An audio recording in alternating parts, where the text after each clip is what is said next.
T'en as pas marre d'avoir du mal à perdre du gras? Si t'as du mal à perdre du poids, c'est probablement que tu ne respectes pas une de ces 7 clés, ok? Alors écoute bien et reste bien jusqu'à la fin, car en plus j'ai un petit cadeau qui t'attend.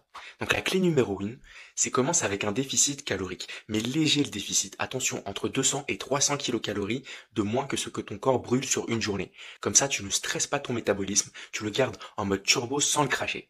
La clé numéro 2, maintenant ce n'est pas qu'une histoire de calories, mais c'est ce qu'elle t'apporte. Il faut nourrir ton corps avec des macros et des micros de qualité pour rester en forme, préserver le muscle et comme ça ton corps va pouvoir se concentrer sur la fonte du gras. Tu vas faire de ton corps un vrai brûleur de graisse, crois-moi. Vise 40% de protéines, 30% de glucides et 30% de bons gras. Mais n'oublie pas que les micros, les vitamines, les minéraux et les fibres sont également essentiels.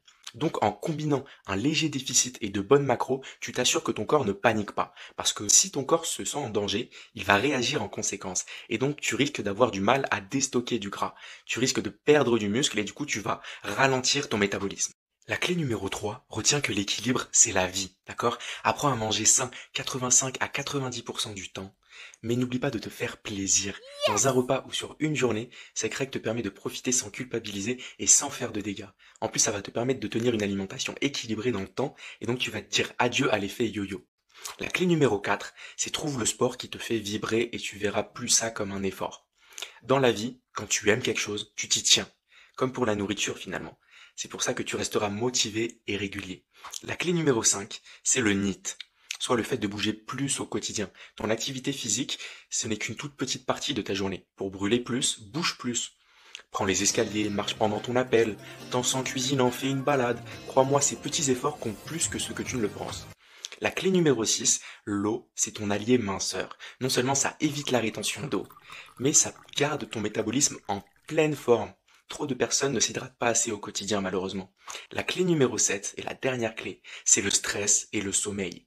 Bien gérer ton stress et dormir suffisamment sont essentiels pour perdre du poids. Le stress chronique augmente le niveau de cortisol, qui stimule l'appétit et favorise la prise de graisse abdominale, puis le manque de sommeil va perturber ton système hormonal, ce qui va provoquer un fort ralentissement de ton métabolisme. Et tout ça va très fortement perturber ta perte de poids. Voilà, tu as donc tout en main pour réussir ta perte de gras, un déficit léger, des macros bien dosés, du plaisir dans l'assiette et dans le sport, un NEAT au max, un sommeil réparateur, une hydratation au top et une bonne gestion de ton stress. T'as les clés, maintenant c'est à toi de jouer. Mais attention, comme je te l'expliquais, perdre du gras est une question d'équilibre. Toutes les clés doivent fonctionner ensemble si tu veux des résultats probants et durables. Alors oui, chaque clé a une importance différente, mais pour ouvrir la porte vers une perte de gras réussie, il faut respecter toutes ces clés. Donc si tu n'arrives pas à perdre du poids, c'est probablement que tu ne respectes pas une de ces clés. D'ailleurs, j'ai un cadeau pour toi, comme je t'ai dit en début de vidéo. Tu m'envoies CACAL en message privé et tu recevras le calcul de tes besoins caloriques et en macronutriments pour perdre du gras. Donc maintenant, c'est à toi de jouer.